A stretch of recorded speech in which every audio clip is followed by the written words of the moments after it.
Assalamualaikum warahmatullahi wabarakatuh. Perkenalkan, nama saya Nur Alia dengan nomor NIM 2101862 dari Prodi D3 Keperawatan Fakultas Pendidikan Olahraga dan Kesehatan Universitas Pendidikan Indonesia. Di sini saya akan membahas susunan saraf manusia, yaitu sistem saraf pusat, terdiri dari struktur dan fungsi otak. Otak merupakan pusat sistem saraf yang paling kompleks dalam tubuh manusia. Diperkirakan otak terdiri atas 100 miliar neuron. Anatomi otak terbagi menjadi 3 bagian utama, yaitu cerebrum, otak besar, cerebellum, otak kecil, dan batang otak.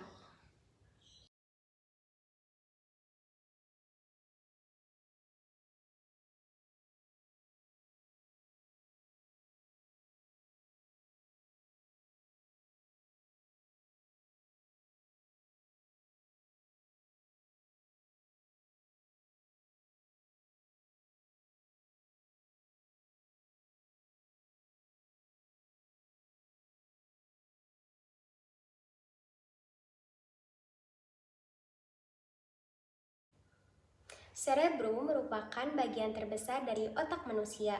Organ yang sangat kompleks ini memiliki berbagai fungsi penting bagi tubuh, seperti mengatur gerakan tubuh, kemampuan berbahasa, berpikir, dan menyimpan memori. Tiap belahan otak terdapat 4 lobus, yaitu lobus frontal, lobus parietal, lobus occipital, dan lobus temporal. Lobus frontal terletak di bagian depan, fungsinya sebagai pusat intelektual yang lebih tinggi seperti kemampuan berpikir abstrak, nalar, motorik bicara, emosi, dan terdapat area asosiasi motorik. Lalu ada lobus parietal, terletak di bagian tengah, fungsinya menafsirkan pesan dari bagian otak yang lain, berperan juga dalam menafsirkan sentuhan, gerakan tubuh, sensasi nyeri, dan kemampuan berhitung. Lalu ada lobus occipital. Lobus ini terletak di bagian otak, bagian belakang, berfungsi sebagai pusat penglihatan dan area asosiasi penglihatan. Menginterpretasi dan memproses rangsangan penglihatan dari nervus opticus, mengasosiasikan rangsangan ini dengan informasi saraf lain.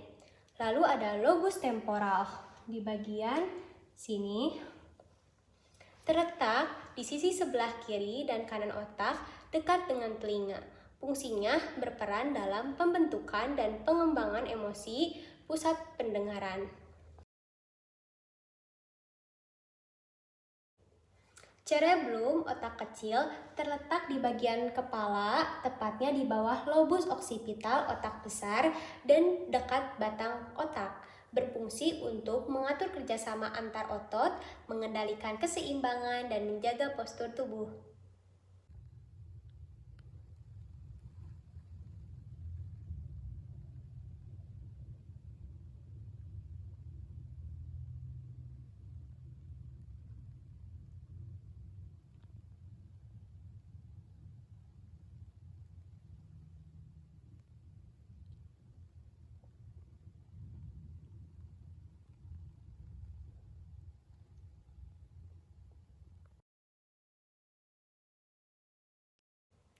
Batang otak terdiri dari 3 bagian. Yang pertama ada midbrain.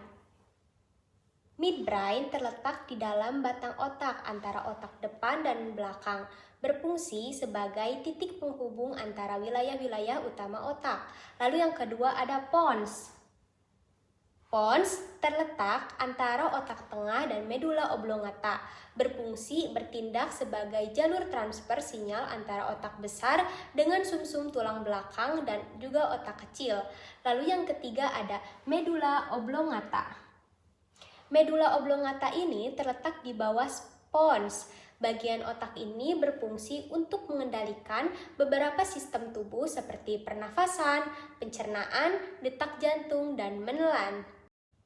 Lalu terdapat ganglia basal, terletak di dasar otak depan dan atas otak tengah, merupakan kumpulan dari badan-badan sel saraf nukleus, berfungsi untuk mengelola pesan yang disampaikan atau dikirimkan ke beberapa bagian otak. Ganglia basal sendiri merupakan struktur yang mengelilingi sebagian dari talamus di otak. Diencephalon berperan dalam pengendalian motorik, penggantian informasi alat indera, dan pengendalian fungsi otonomi dari berbagai bagian tubuh. Bagian-bagian diencephalon yaitu ada talamus. Talamus terletak di antara korteks otak besar dan otak tengah, berfungsi sebagai stasiun relay dan pusat integrasi sinaps untuk pengolahan awal semua input sensori menuju korteks menyaring sinyal-sinyal tak bermakna. Lalu ada hipotalamus.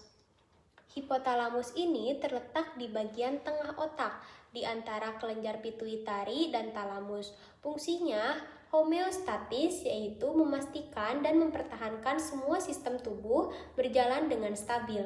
Lalu ada epitalamus, terletak di bagian dalam otak, berfungsi untuk mengatur nafsu makan, emosi, suhu tubuh, jam biologis tubuh, dan produksi serta pelepasan hormon. Lalu ada corpus callosum, seikat serabut saraf yang terletak di antara belahan otak kiri dan kanan. Serabut ini berfungsi sebagai penghubung komunikasi antara kedua belahan otak tersebut. Lalu ada kelenjar pituitari. Kelenjar pituitari ini organ kecil yang berada di bawah otak, berfungsi menghasilkan hormon yang membantu mengendalikan banyak proses dan fungsi organ tubuh. Lalu ada sumsum tulang belakang atau spinal cord. Spinal cord ini merupakan kumpulan serabut saraf yang berada di sepanjang tulang belakang yang membentang dari bagian bawah otak hingga ke punggung bagian bawah. Sekian dari saya, mohon maaf bila ada salah kata. Wassalamualaikum warahmatullahi wabarakatuh.